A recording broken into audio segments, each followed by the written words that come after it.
Let's talk about what EverQuest is doing right as of late. I'm often quick to criticize and slow to compliment. And unfortunately, that doesn't work very well.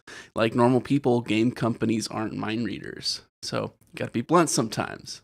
What is Daybreak Games, the company that owns EverQuest, what have they done right as of late? I think there are three main things. Number one, servers. So let's rewind a bit. Viniki for EQ1 and Kale Drackle for EQ2. Both really good ideas. They are worth playing on, even if you play on other servers. Why? These servers reward you with powerful items you can claim on any other server. So the Kale Drackle server, it rewards you with the best in slot neck augment for basically every server for groupers and raiders. You're going to want it if you want to stay competitive. And EQ1 Viniki server is even better with the rewards. You can earn infinite clicky stat food, infinite clicky stat drink, an Eldon Magus clicky to quickly get around, illusions, and then cosmetics. But the question I'll get though, yeah, but is it hard to get these items? Not really. Well, some things yes, but other items no. These are power fantasy servers.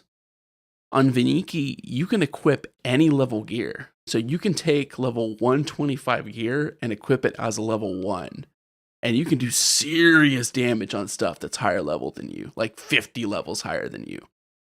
And then on EQ2 Kale Drackle, you basically one-shot everything. The Kale server is interesting in that it's a take on Elder Scrolls Online with the level scaling system they have, of where no matter where you go, you're always the appropriate level for that area. Now, what about servers that are right now? Daybreak has finally gave us, the community, what we've been begging for years, a Mischief clone. So that is the Teak server, the most interesting rule set that they have ever made. Almost all items being tradable and then random loot. So every zone is worth using because every name mob could drop something great. The name mobs have shared loot tables. I'm so thankful they're bringing it back. I didn't realize how awesome the rule set was back when the server was originally released. Now, the sister server, Tormax, not good. So the idea with Daybreak is they wanted to bring back their most popular servers ever for this 25th anniversary, I think. Mischief was popular because it was a great rule set. Now, Tormax is a copy of Eredune, a very plain Jane server. Eredune was popular because it was 2020.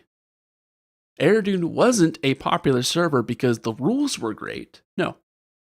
It was a popular server because it was the only fresh TLP to play on when a lot of people couldn't go outside. Something the metrics don't necessarily tell you in corporate, you know.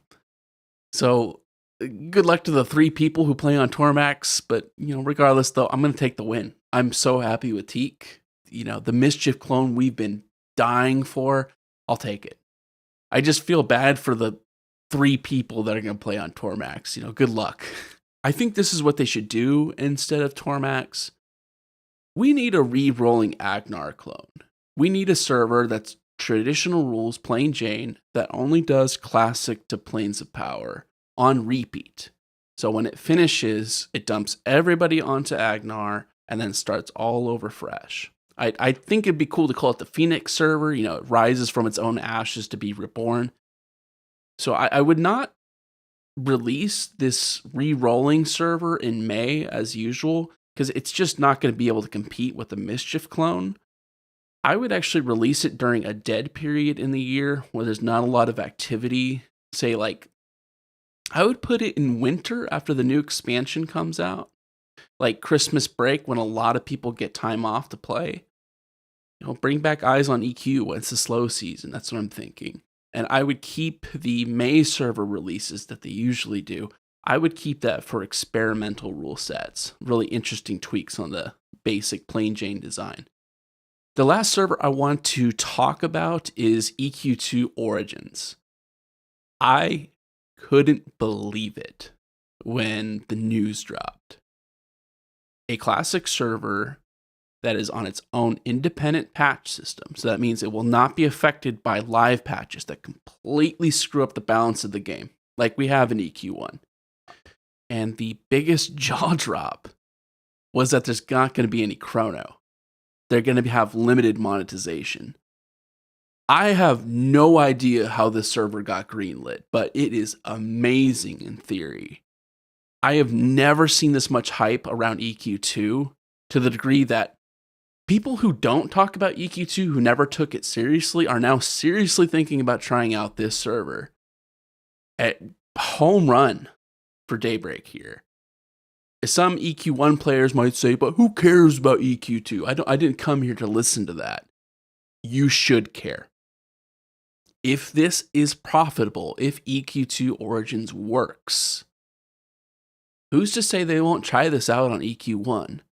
What if we get an EQ1 TLP that it's not affected by live patches, it's on its own system, so they can balance it perfectly, and it doesn't have chrono?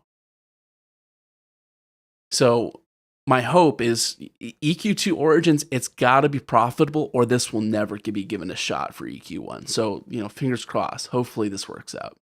Now, number 2, what Daybreak has been doing amazing so far, social media. They've been on point with social media. So the repeat of Mischief is a home run. EQ2 Origins is a home run. The AMA, the Ask Me Anything.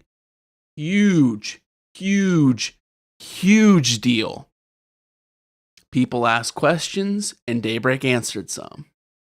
Okay, Daybreak didn't answer everything. They didn't give the answer everybody wanted to hear, but they gave answers. When was the last time Daybreak has ever been this transparent with the community? I don't recall. This is a huge step in the right direction. You want to build good faith back with the community? This is an amazing way to do that. I hope they keep doing AMAs every year. Like, heck, one of the questions I put out, I asked, could there be a referral program for content creators? And they're actually going to do it. I'm thankful for that as well. Reward the people trying to sell your game, incentivize it. And lastly, whoever's been doing the Facebook posts, great job. I mean, I've seen something EverQuest every single day. They've been consistently keeping a presence. And lastly, number 3, quality of life improvements. Daybreak has been stealing a few things from other games and trying them out through decent success. So like the Elder Scrolls Online scaling system with Kael Drackle. Another example of this is encounter locking from EQ2. Regardless of how you may feel about it, I thought it was going to be horrible. I thought it was a terrible thing to try out in EQ1. Daybreak gave an honest attempt to try to fix the kill stealing problem, the training problem, and the toxicity issues that happen on these servers. Kudos to them for trying something, I'm honestly surprised that they didn't bring back encounter locking with Teak and Tormax, because I assumed that one of the main things why they wanted to implement encounter locking was to lower customer service complaints. They wanted to lower that metric, but I guess not this time around. Beyond that, they stole the job system from Final Fantasy XIV. So the idea is you can play all classes on one character. It added a lot of replayability to the game. The inventory system needs a little working out, though, and how experience is earned in later expansions, how it's mostly quest-based.